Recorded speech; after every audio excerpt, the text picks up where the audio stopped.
सुनो सारे के सारे, पिछली क्लास के अंदर हमने वोल्टता स्रोत और धारा स्रोत पढ़ाया था, ठीक है।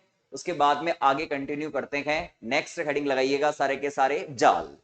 ओके, देखिएगा, ये हमारे पास में यहां पर दो परिपथ हैं, बंद परिपथ। एक परिपथ के अंदर प्रत्यावर्ती स्रोत लगा हुआ है, दूसरे परिपथ के अंदर दिष्ट स्रोत लगा हुआ है। ये प्रतिरोध आर है, ये कुंडली एल है, ये संधारित्र सी है। ओके, पर दोनों के अंदर अगर ढंग से देखा जाए तो एक मेजर चेंज ये है कि इसमें केवल करंट की जाने की डायरेक्शन बता रखी है, आने की डायरेक्शन नहीं दिखा रखी। इसमें करंट की जाने की डायरेक्शन दिखा रखी है और आने की डायरेक्शन भी दिखा रखी है। इसमें ऐसा क्यों नहीं है? इसमें ऐसा इसलिए नहीं है क्योंकि प्रत्यावर्ती स्रोत में क्या होता है, हाफ साइकिल के बाद में प्लस माइनस चेंज हो जाते हैं। अगर प्लस माइनस चेंज हो जाते हैं तो उस कंडीशन के अंदर क्या होता है, केवल अपन जाने की दिशा ही दिखाते हैं, आने की दिशा नहीं दिखाते हैं। हाँ जी, इस बंद परिपथ में क्या क्या जुड़ा हुआ है? एक प्रतिरोध है, एक कुंडली है, एक संधारित्र है। तो क्या मैं ऐसे कह सकता हूं, क्या प्रतिरोध, कुंडली और संधारित्र से मिलकर बना जो बंद परिपथ है उसी को क्या कहेंगे, अपन जाल कहेंगे। अब ये जो जाल है ये दो प्रकार के होते हैं। एक होता है सक्रिय जाल, दूसरा होता है निष्क्रिय जाल। सक्रिय जाल के अंदर क्या होता है, सोर्स उपस्थित होता है, जो भी हो, चाहे दिष्ट स्रोत हो चाहे प्रत्यावर्ती स्रोत हो। पर निष्क्रिय जाल के अंदर स्रोत उपस्थित नहीं होता है। उसके अंदर अपन इस तरीके से दिखाएंगे, स्रोत उपस्थित नहीं होगा, उसको अपन इस तरीके से दिखाएंगे। तो ये सक्रिय जाल है, ये निष्क्रिय जाल है, ठीक है। फिलहाल मैं वही बना देता हूं, प्रत्यावर्ती स्रोत, प्रत्यावर्ती स्रोत। आइएगा, लगाओ हेडिंग जाल, और जाल के अंदर लिखना, लिखो तो हेडिंग डालो जाल, और जाल के अंदर लिखना सारे के सारे, एक ऐसा परिपथ, एक ऐसा परिपथ जिसमें प्रतिरोध, जिसमें प्रतिरोध कौमा कुंडली कौमा संधारित्र कौमा ट्रांजिस्टर कौमा डायोड एवं विद्युत स्रोत उपस्थित हो, एवं विद्युत स्रोत उपस्थित हो, तो ऐसे बंद परिपथ को जाल कहा जाता है। ऐसे बंद परिपथ को जाल कहा जाता है। हाँ जी, ये दोनों डायग्राम बना लो।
चलो, ए पॉइंट लगा के सॉरी, इसके नीचे लिखना, जाल दो प्रकार के होते हैं।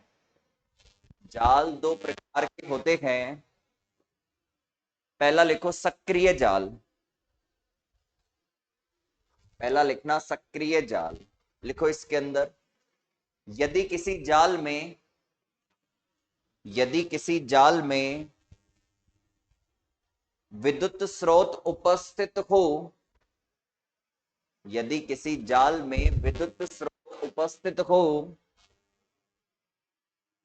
तो ऐसे जाल को सक्रिय जाल कहा जाता है। तो ऐसे जाल को सक्रिय जाल कहा जाता है।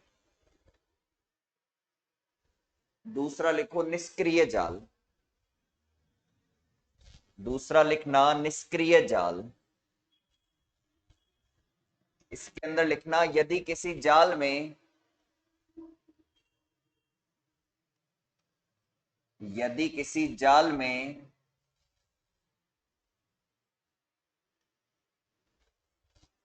विद्युत स्रोत उपस्थित ना हो, यदि किसी जाल में विद्युत स्रोत उपस्थित ना हो तो ऐसे जाल को निष्क्रिय जाल कहा जाता है। ऐसे जाल को निष्क्रिय जाल कहा जाता है। ऐसे जाल को निष्क्रिय जाल कहा जाता है।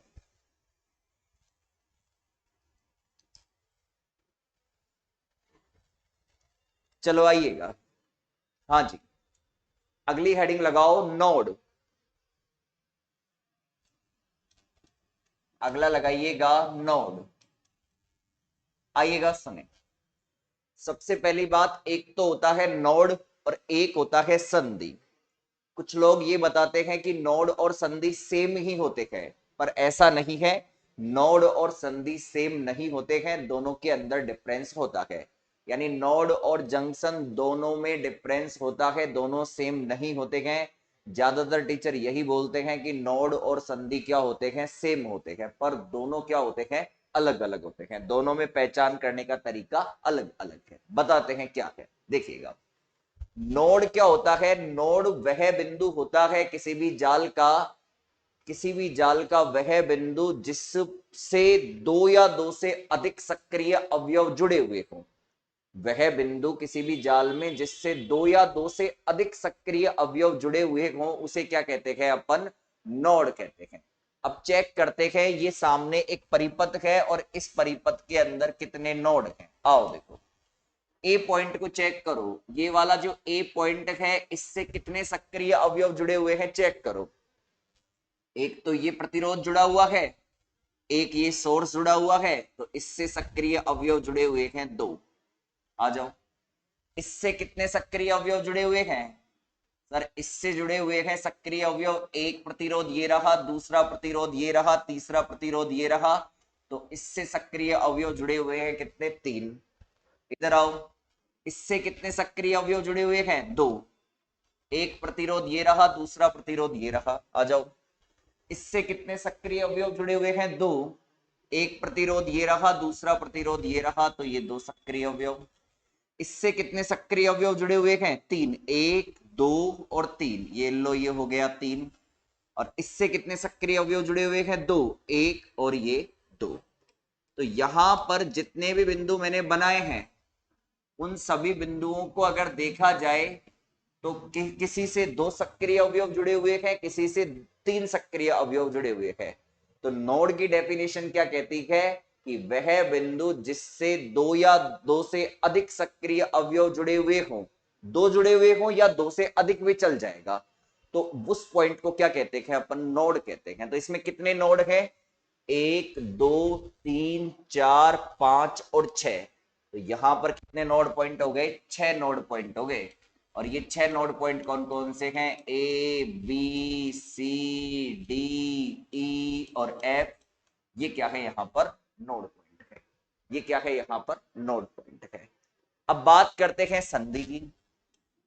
अगर मैं संधि की बात करूं तो संधि क्या होती है? सुनना, संधि वह बिंदु, सॉरी, किसी भी जाल का या परिपथ का वह बिंदु जिससे तीन या तीन से अधिक सक्रिय अवयव जुड़े हुए हो।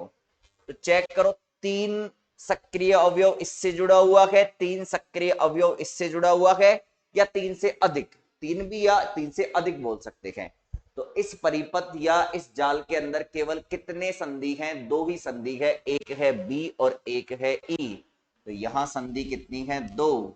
और वो कौन सी है? बी और ई है। मतलब जिससे दो या सॉरी तीन या तीन से अधिक सक्रिय अवयव जुड़ते हैं उसको तो क्या बोलते हैं? संधि कहते हैं। और जिससे दो या दो से अधिक सक्रिय अवयव जुड़े हुए होते हैं उसे क्या बोलते हैं? नोड कहते हैं। तो सर सुनो, सभी नोड संधि है पर सभी संधि नोड नहीं है। तो नोट पॉइंट क्या बन गया? सभी नोड संधि है पर सभी संधि नोड नहीं हो सकती। ठीक है, तो ये है किसकी डेफिनेशन? नोड और संधि की डेफिनेशन है। चलो, तो आप लोगों ने हेडिंग लगा ली है। सबसे पहले आप लोग हेडिंग लगाइएगा। इसको तो मिटा देता हूं मैं, ये तो मैंने लिखा है समझाने के लिए। ठीक है, आइएगा, लिखो नोड लगाओ। नोड हेडिंग लगाना है।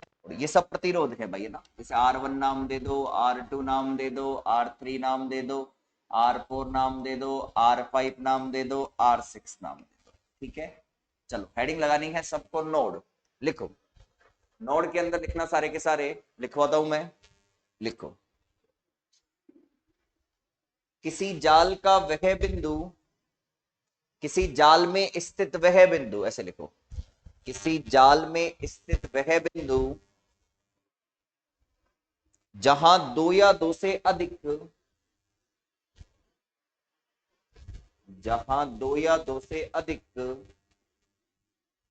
विद्युत अवयव आकर मिलते हैं, जहां दो या दो से अधिक विद्युत अवयव आकर मिलते हैं उस बिंदु को नोड कहा जाता है। उस बिंदु को नोड कहा जाता है। इसे स्मॉल n से व्यक्त किया जाता है। इसे स्मॉल n से व्यक्त किया जाता है। इसे स्मॉल n से व्यक्त किया जाता है।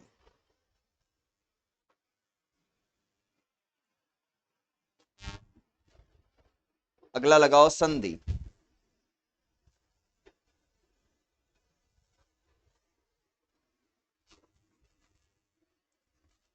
अगला लगाना संधि। लिखना किसी जाल में स्थित वह बिंदु, किसी जाल में स्थित वह बिंदु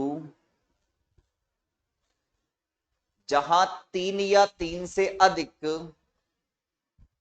जहां तीन या तीन से अधिक विद्युत अवयव आकर मिलते हैं, विद्युत अवयव आकर मिलते हैं,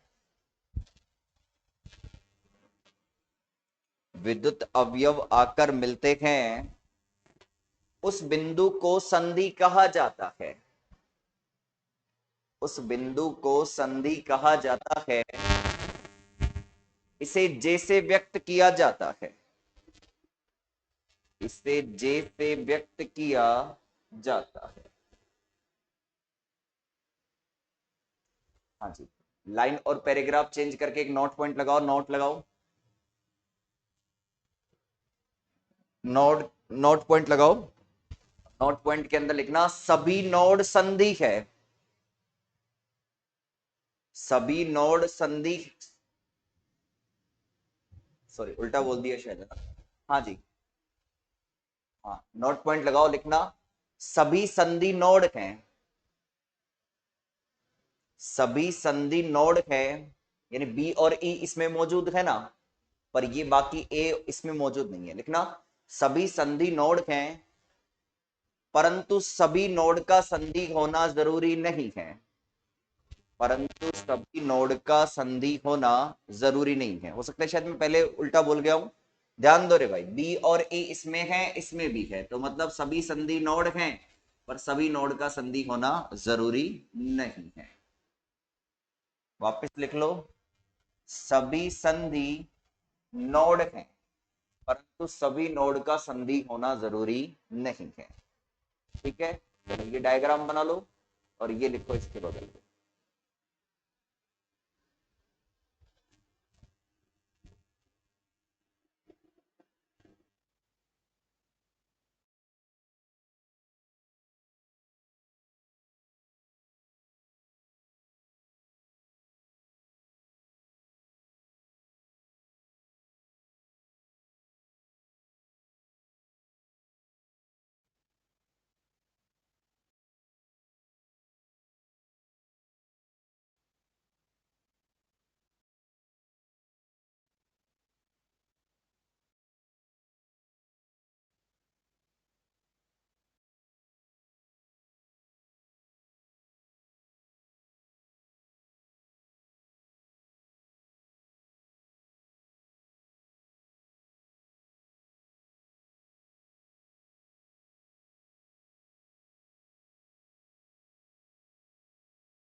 हो गया, ये बनाकर ये लिखना था। अब अगला समझना है हमको लूप, और एक होता है पास। मेरी बात सुनना, लूप और पास भी क्या है, दोनों डिफरेंट होते हैं। कुछ लोग सेम बताते हैं दोनों को, पर दोनों ये भी क्या होते हैं, डिफरेंट होते हैं। हाँ जी, परिपथ में जो बंद पथ होता है उसी को क्या कहते हैं, अपन लूप कहते हैं। बंद पथ का मतलब कौन सा है, सुनो देखो, अगर मैं बात करूं, यहां पे चेक करो, एक बंद पथ ये है A B E F A, तो लिख देता हूं A B E F A, एक तो ये है, कॉमा, दूसरा ये रहा B C D E B, B C D E B, ये भी एक बंद पथ है।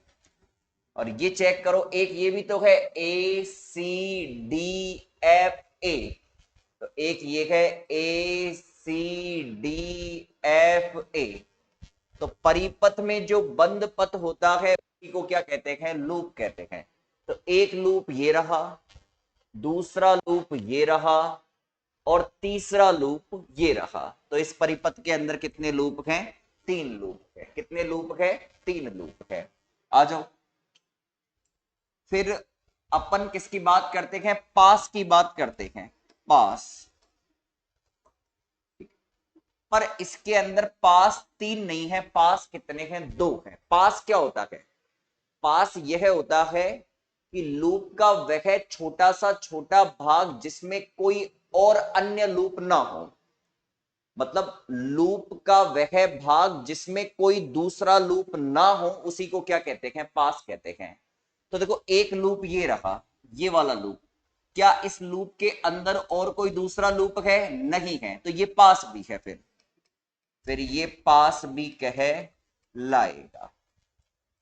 इस लूप को चेक करो, इस लूप के बीच में या इस लूप के अंदर कोई दूसरा लूप है, नहीं है, तो फिर ये भी क्या कहलाएगा, पास कहलाएगा। पर अगर मैं इस लूप की बात करता हूं, इस लूप की बात करता हूं, तो इस लूप के अंदर तो कितने लूप आ गए, 2 लूप आ गए। ये बड़ा वाला जो लूप है, इस लूप के अंदर कितने लूप आ गए, 2 लूप आ गए। एक तो ये वाला लूप आ गया, एक ये वाला लूप आ गया, तो ये फिर पास नहीं है। तो किसी लूप का वह छोटे से छोटा भाग जिसमें कोई अन्य लूप उपस्थित ना हो उसी को क्या कहते हैं, पास कहते हैं। तो इस परिपथ के अंदर कितने पास हैं, 2 पास है, और कितने लूप है, 3 लूप है। ठीक है, अब जो 2 पास हैं वो कौन कौन से पास है, एक तो ये रहा, दूसरा ये रहा। तो क्या मैं ऐसे कह सकता हूं कि सभी पास लूप है, पर सभी लूप का पास होना जरूरी नहीं है। ठीक है, तो आप लोग हेडिंग लगाओ लूप, और लूप के अंदर लिखो, अब लिखो लूप के अंदर, परिपथ में एक बंद पथ को लूप कहा जाता है। परिपथ में एक बंद पथ को लूप कहा जाता है। इसे स्मॉल एल से व्यक्त किया जाता है, लूप एल है ना, इसे स्मॉल एल से व्यक्त किया जाता है।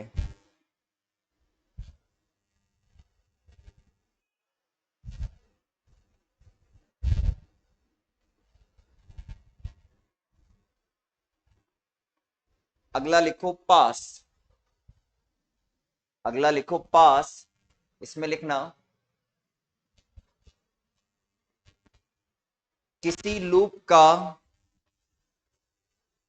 वह छोटे से छोटा भाग, किसी लूप का वह छोटे से छोटा भाग जिसमें कोई अन्य लूप उपस्थित ना हो, जिसमें कोई अन्य लूप उपस्थित ना हो, उसे पास कहा जाता है, उसे पास कहा जाता है।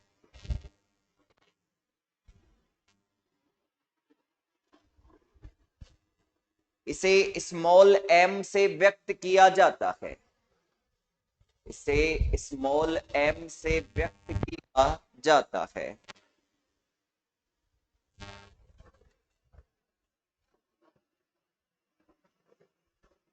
नोट लगाकर लिखो, सभी पास लूप है, सभी पास लूप हैं, परंतु सभी लूप का पास होना आवश्यक नहीं है, परंतु सभी लूप का पास होना आवश्यक नहीं है, परंतु सभी लूप का पास होना आवश्यक नहीं है।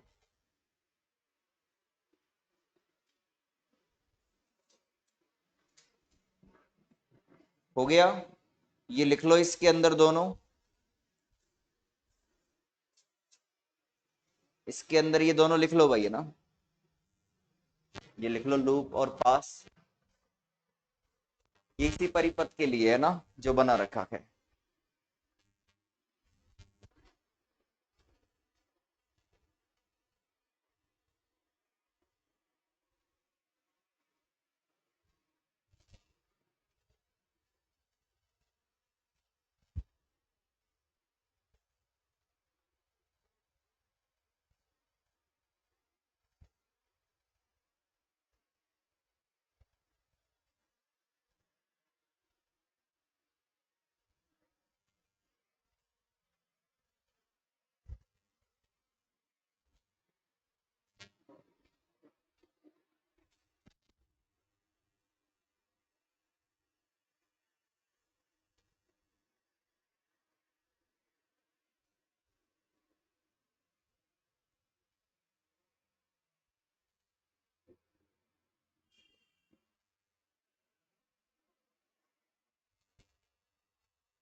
लिख लिया?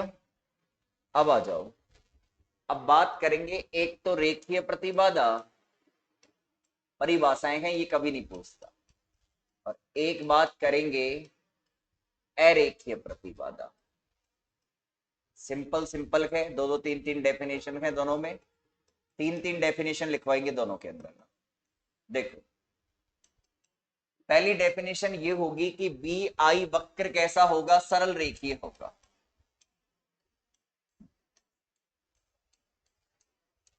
सरल रेखीय, इसमें बी आई वक्र सरल रेखीय नहीं होगा, सरल रेखीय नहीं होगा, यानी सरल रेखा में होगा, इसमें सरल रेखा में नहीं होगा। पहला, ये प्रतिबाधा ओम के नियम की पालना करेगी, ये प्रतिबाधा ओम के नियम की पालना नहीं करेगी। इसमें इनपुट और आउटपुट, इनपुट को आईपी ऐसे दिखाते हैं, आउटपुट को ओपी ऐसे दिखाते हैं ना, तो निवेशी और निर्गम या इनपुट और आउटपुट के मध्य संबंध कैसा होगा, रेखीय होगा। और इसमें निवेशी और निर्गम के मध्य संबंध कैसा होगा, अरेखीय होगा। कैसा संबंध होगा, अरेखीय संबंध होगा। तो इस प्रकार की प्रतिबाधाओं को तो अपन रेखीय प्रतिबाधा कहते हैं, और इस प्रकार की प्रतिबाधाओं को अपन अरेखीय प्रतिबाधा। इसके एग्जाम्पल है प्रतिरोध और प्रतिघात,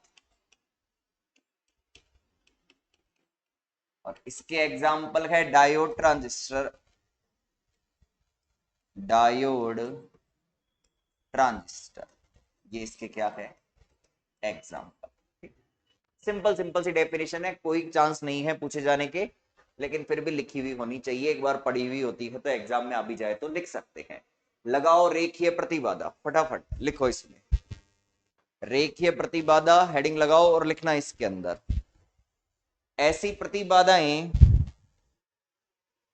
ऐसी प्रतिबाधाएं जिनके लिए, जिनके लिए वी आई वक्र सरल रेखीय हो, ऐसी प्रतिबाधाएं जिनके लिए वी आई वक्र सरल रेखीय हो, वी आई वक्र सरल रेखीय हो, ऐसी प्रतिबाधाओं को, ऐसी प्रतिबाधाओं को रेखीय प्रतिबाधा कहा जाता है, ऐसी प्रतिबाधाओं को रेखीय प्रतिबाधा कहा जाता है।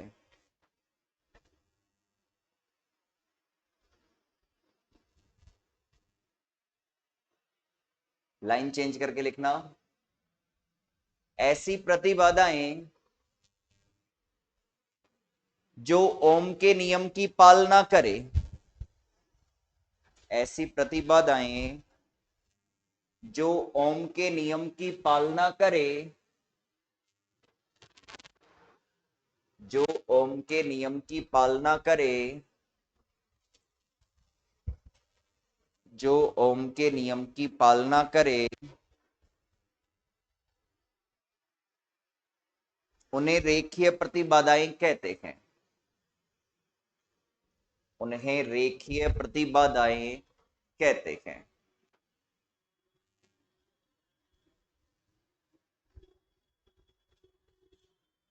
आगे लाइन चेंज करके लिखना, ऐसी प्रतिबाधाएं,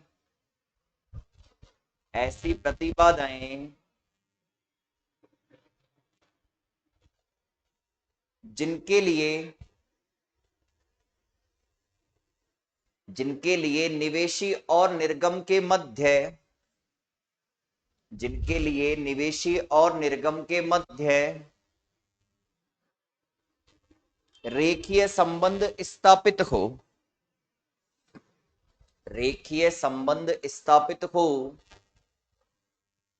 रेखीय संबंध स्थापित हो,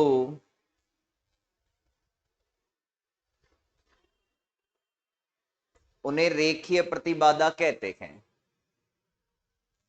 उन्हें रेखीय प्रतिबाधा कहते हैं। जैसे लिखना, प्रतिरोध कौमा प्रतिघात, प्रतिघात में कुंडली और संधारित्र दोनों आते हैं, है ना। प्रतिरोध कौमा प्रतिघात ऐसे लिख लो ना। चलो अगला, अरेखीय प्रतिबाधा, अरेखीय प्रतिबाधा लिखना, इसके अंदर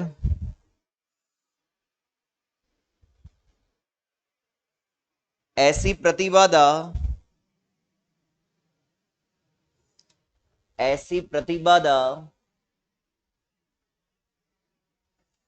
जिनके लिए वी आई वक्र, जिनके लिए वी आई वक्र सरल रेखीय ना हो, सरल रेखीय ना हो, उन्हें अरेखीय प्रतिबाधा कहते हैं, उन्हें अरेखीय प्रतिबाधा कहते हैं, उन्हें अरेखीय प्रतिबाधा कहते हैं। लाइन चेंज करके लिखना,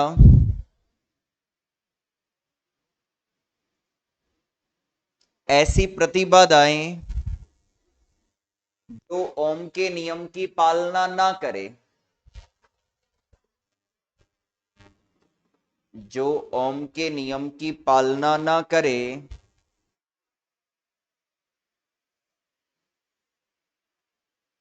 जो ओम के नियम की पालना ना करे,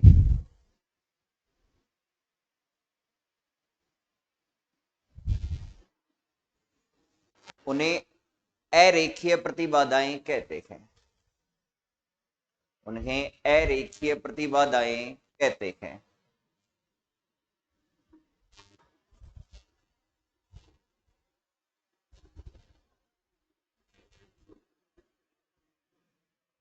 आगे लाइन चेंज करके लिखना, ऐसी प्रतिबाधाएं जिनके लिए निवेशी व निर्गम के मध्य, जिनके लिए निवेशी व निर्गम के मध्य रेखीय संबंध स्थापित ना हो, रेखीय संबंध स्थापित ना हो उन्हें अरेखीय प्रतिबाधाएं कहते हैं। उन्हें अरेखीय प्रतिबाधाएं कहते हैं।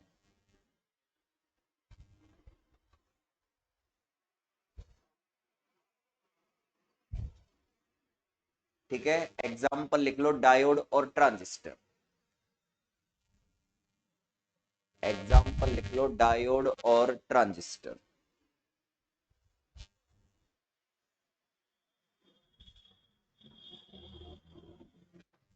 आइएगा सुने, इसके बाद में छोटी मोटी दो परिभाषा और है, फिर अपन किरचॉफ के नियम पे आएंगे। एक है द्विपार्श्विक प्रतिबाधा।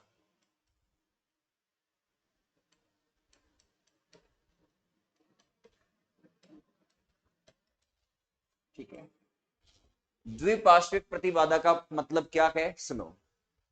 ऐसी प्रतिबाधा जिनमें प्रवाहित धारा की दिशा अगर अपन चेंज कर दे तो उनके मान में कोई परिवर्तन ना हो, तो उसे क्या कहते हैं अपन, द्विपार्श्विक प्रतिबाधा कहते हैं। जैसे मान लो ये प्रतिरोध आर है, ये मान लो 5 ओम का है, इसमें करंट ऐसे फ्लो हो रही है, और आपने क्या किया, इसकी डायरेक्शन चेंज कर दी, करंट की इस तरीके से कर दी, और तो भी प्रतिरोध का मान 5 ओम ही बना रहे, तो ये प्रतिबाधा कैसी प्रतिबाधा कहलाएगी, द्विपार्श्विक प्रतिबाधा कहलाएगी। ठीक है, तो प्रतिरोध और प्रतिघात इसके अंदर एग्जाम्पल के तौर पे लिखे जाते हैं। लिखो, छोटी सी डेफिनेशन है, कोई ज्यादा टिपिकल नहीं है। लिखो, द्विपार्श्विक प्रतिबाधा के अंदर लिखना, ऐसी प्रतिबाधा जिनमें, ऐसी प्रतिबाधा जिनमें प्रवाहित धारा की दिशा बदलने पर, प्रवाहित धारा की दिशा बदलने पर उनके मान में कोई परिवर्तन ना हो, उनके मान में कोई परिवर्तन ना हो,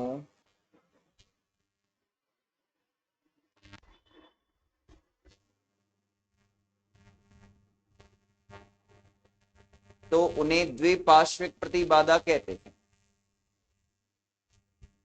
तो उन्हें द्विपार्श्विक प्रतिबाधा कहते हैं। जैसे प्रतिरोध एवं प्रतिघात, जैसे प्रतिरोध एवं प्रतिघात।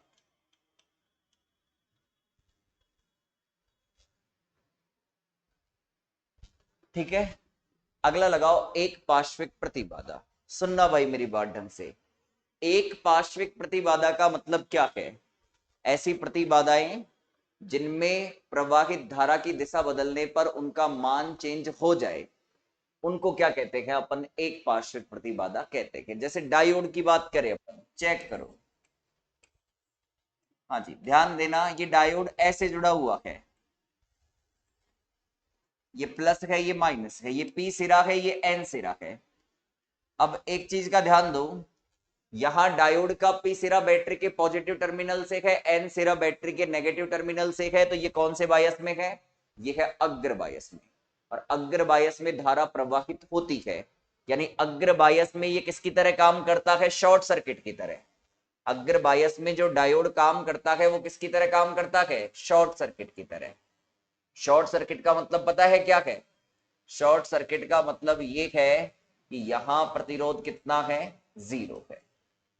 पर अगर मैं इसको चेंज कर दूं, पहले तो करंट ऐसे फ्लो हो रही थी ना, इस तरीके से, लेकिन अब मैं धारा की दिशा बदल दूं, यानी इसको नेगेटिव से इसको पॉजिटिव से जोड़ दूं, तो अब ये करंट कैसे फ्लो होनी चाहिए, इस तरीके से। पर होता क्या है कि जब बैटरी का, सॉरी, डायोड का एन सिरा बैटरी के पॉजिटिव से, पी सिरा बैटरी के नेगेटिव से होता है, तो ये किसकी तरह काम करने लगता है, ये काम करने लगता है ओपन सर्किट की तरह, यानी यहां प्रतिरोध कितना हो जाता है, अनंत हो जाता है। तो इसका मान चेंज हो गया, जैसे ही करंट की डायरेक्शन चेंज करी अपन ने, तो ये किसके अंदर आता है, एक पार्श्विक प्रतिबाधा के अंदर आता है। ठीक है, तो एक पार्श्विक प्रतिबाधा में क्या होगा, धारा की दिशा बदलने पर मान में परिवर्तन आ जाएगा। लिखो इसमें, ऐसी प्रतिबाधा जिनके लिए धारा की दिशा बदलने पर उनके मान में परिवर्तन हो जाए, तो ऐसी प्रतिबाधा को एक पार्श्विक प्रतिबाधा कहा जाता है। तो ऐसी प्रतिबाधा को एक पार्श्विक प्रतिबाधा कहा जाता है।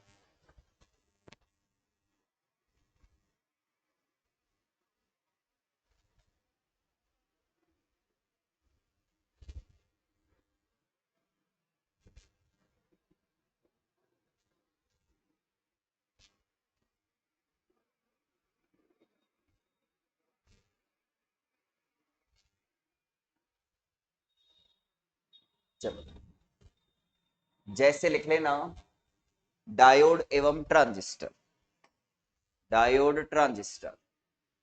अब आ जाओ किरचॉफ के नियम,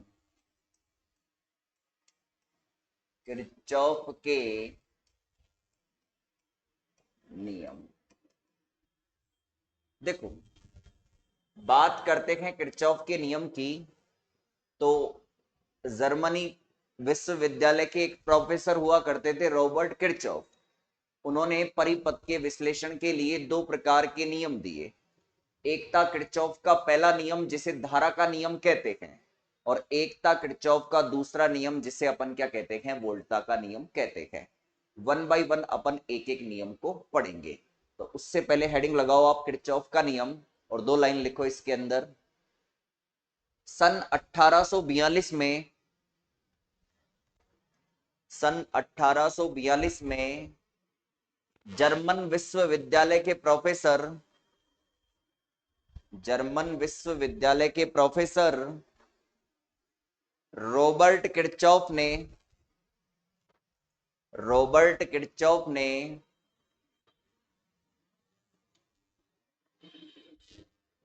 परिपथों के विश्लेषण के लिए दो नियम दिए। परिपथों के विश्लेषण के लिए दो नियम दिए। परिपथों के विश्लेषण के लिए दो नियम दिए। पहला लिखना किरचॉफ का प्रथम नियम, किरचॉफ का प्रथम नियम। हाँ जी, ब्रैकेट के अंदर लिखना धारा का नियम, धारा का नियम। सब पढ़ रखे हैं, कोई बड़ा नियम नहीं है। हाँ जी, किरचॉफ का प्रथम नियम ब्रैकेट के अंदर लिखना धारा का नियम। एक बार इसको डिफाइन कर लेते हैं, पहले लिख लो फिर मैं समझाता हूं।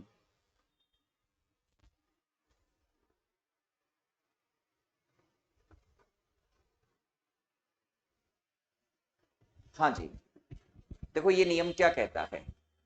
ये नियम ये कहता है कि जैसे मान लो कोई जाल है या कोई परिपथ है,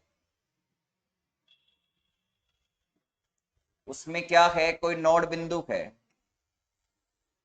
अब जैसे ये वाला पॉइंट क्या है, नोड है, तो इस नोड पर मिलने वाली धाराओं का बीजगणितीय योग क्या होता है, जीरो होता है। जैसे मान लीजिए यहां से I1 करंट है, यहां से I2 करंट है, ये I3 करंट है, ये I4 करंट है। तो इस नोड बिंदु पर मिलने वाली जो धारा है उनका बीजगणितीय योग क्या होता है, जीरो होता है, यानी summation I equal to zero. अब नियम ये कहता है, परिपाटी ये कहती है कि आने वाली धारा को हम धनात्मक लेते हैं और जाने वाली धारा को हम ऋणात्मक लेते हैं। तो ये नोड है, तो इस नोड पर आने वाली धारा कौन सी है, I1 और I2। तो आने वाली धारा धनात्मक होगी, यानी I1 और I2 तो क्या होंगे, धनात्मक होंगे। पर जाने वाली धारा ऋणात्मक होती है, तो I3 और I4 जाने वाली धाराएं हैं, इसका मतलब ये दोनों कैसी होंगी, नेगेटिव होंगी। ये लीजिएगा, ये दोनों कैसी होंगी, नेगेटिव होगी। तो यहां से I1 प्लस I2 बराबर क्या आ गया, I3 प्लस I4। यानी किसी नोड पर आने वाली धाराओं का बीजगणितीय योग जाने वाली धाराओं के बीजगणितीय योग के बराबर होता है, या फिर ऐसे कह दो कि किसी नोड पर आने वाली धाराओं का योग जाने वाली धाराओं के योग के बराबर होता है। यही नियम किरचॉफ का पहला नियम है, जिसे अपन कौन सा नियम कहते हैं, धारा का नियम कहते हैं। लिखो स्टेटमेंट, सिंपल सा है ये तो, 12वीं क्लास में भी पढ़ा हुआ है आप लोगों ने। लिखो, इस नियम के अनुसार, इस नियम के अनुसार किसी विद्युत परिपथ या जाल के, इस नियम के अनुसार, इस नियम के अनुसार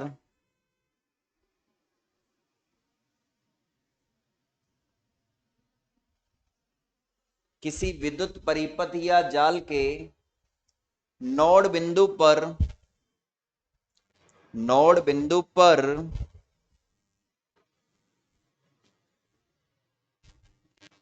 मिलने वाली, नोड बिंदु पर मिलने वाली धाराओं का बीजगणितीय योग शून्य होता है। धाराओं का बीजगणितीय योग शून्य होता है। धाराओं का बीजगणितीय योग शून्य होता है,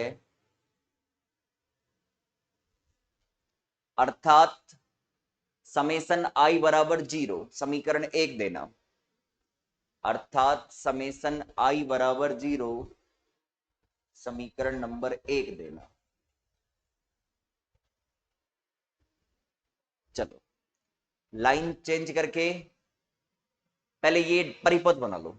परिपथ बनाना है, आगे कुछ नहीं लिखना ना। समीकरण 1 लिखने के बाद में परिपथ बनाना है।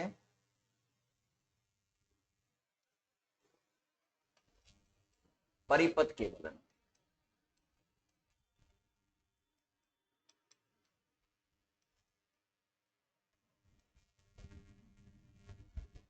ये बना लो केवल।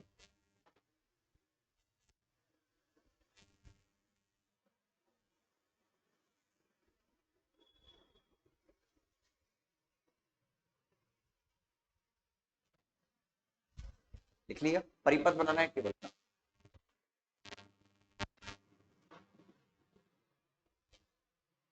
हाँ जी, बना लिया होगा।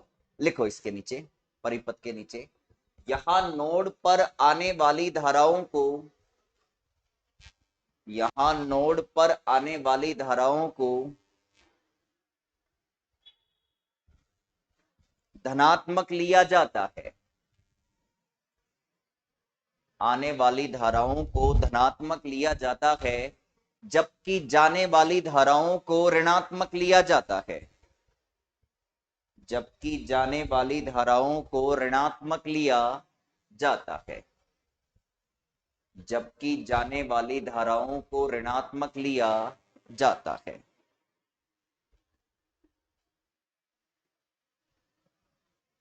ठीक है, तो फिर उसके नीचे लिख लो, समीकरण 1 से नोड बिंदु n पर आने वाली धारा पॉजिटिव ले ली, जाने वाली धारा नेगेटिव ले ली, बराबर 0। तो ये आ गया। ऐसे कैसे बता लो,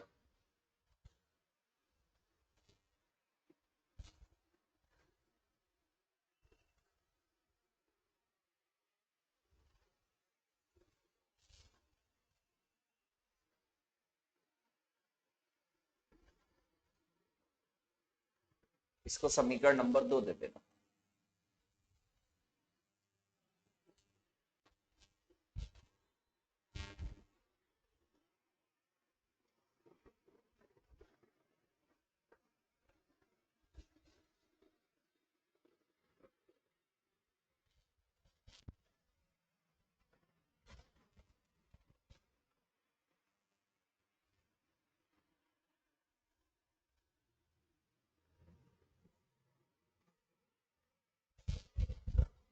लिखो, अतः हम कह सकते हैं कि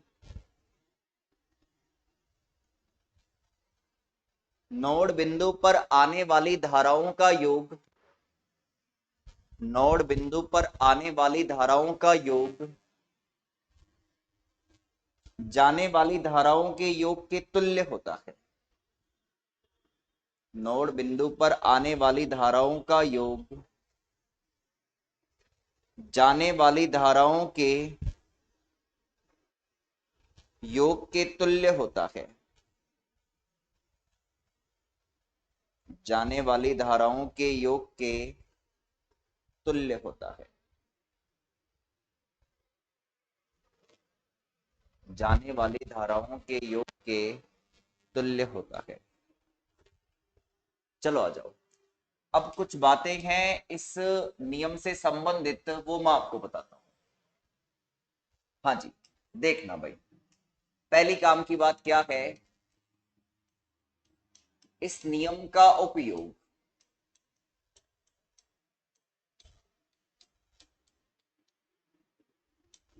खुले एवं बंद परिपथ में किया जाता है। चाहे परिपथ खुला हो चाहे बंद हो, दोनों में ही ये लगता है। जबकि किरचॉफ का सेकंड नियम केवल बंद परिपथ में लगता है। आ जाओ।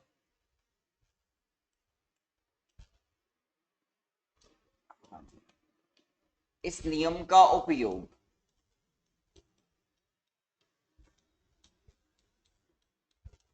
संधि विश्लेषण में किया जाता है। अब ये संधि विश्लेषण क्या है, किरचॉफ के नियम पढ़ने के बाद में अगला टॉपिक यही है अपना, संधि विश्लेषण और लूप विश्लेषण, है ना। तो इस नियम का उपयोग संधि विश्लेषण में किया जाता है, ध्यान रखना है, इसके नीचे अंडरलाइन कर दिया है। तीसरा देखो, यह नियम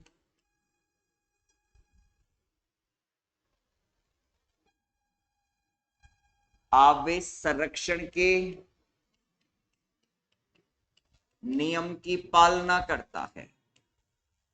नियम की पालना करता है। हाँ जी, आवेश संरक्षण के नियम की पालना कैसे होती है, चेक करो भाई, आ जाओ ना, ध्यान देना। हाँ जी, समीकरण 2 से देखो, इस चीज को प्रूफ करेंगे अपन, इस बात को प्रूफ कर लेते हैं अपन कि आवेश संरक्षण के नियम की पालना कैसे होती है। आओ देखो ना, तो मैं लिखूंगा समीकरण 2 से। हाँ जी, समीकरण जो 2 है वो क्या है, चेक करो। ये है मेरे पास में I1 plus I2 minus I3 minus I4 बराबर 0। ठीक है, अब आगे चेक करना। देखो, तो I बराबर क्या होता है, सब जानते हैं क्या, dq अपॉन dt, ऐसा ही होता है। तो यहां से क्या हो जाएगा, dq1 बटा dt प्लस dq2 बटा dt माइनस dq3 बटा dt और माइनस dq4 बटा बराबर 0। इसको आप ऐसे भी लिख सकते हो, dq1 बटा dt प्लस dq2 बटा dt, फिर यहां प्लस ले लू, फिर यह आ गया d अपॉन dt, इधर आ गया माइनस का q3, फिर प्लस d अपॉन dt, यह आ गया माइनस का q4 बराबर 0। हाँ जी, क्या कॉमन निकल सकता है यहां से कॉमन निकल सकता है d अपॉन dt, चेक करना, d अपॉन dt यहां से कॉमन निकल सकता है।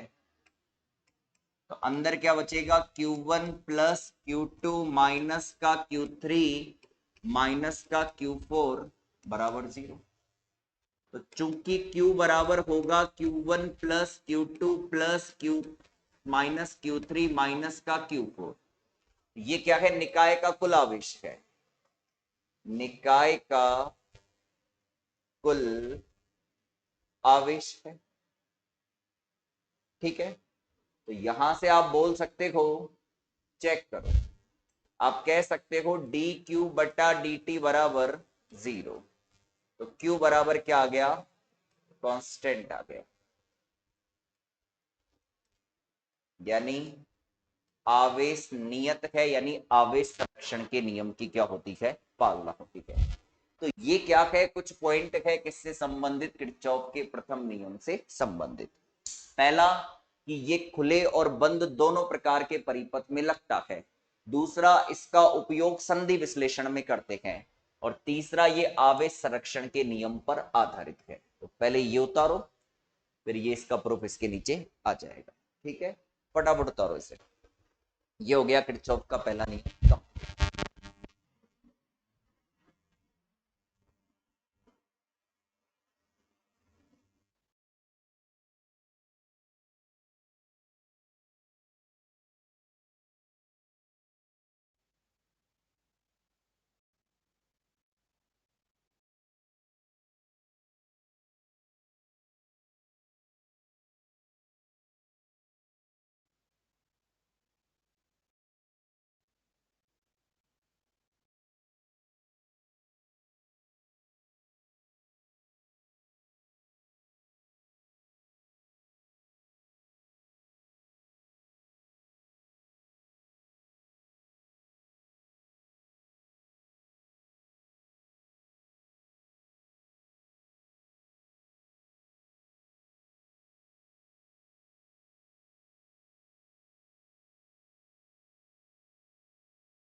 चलो आज के लिए इतना ही।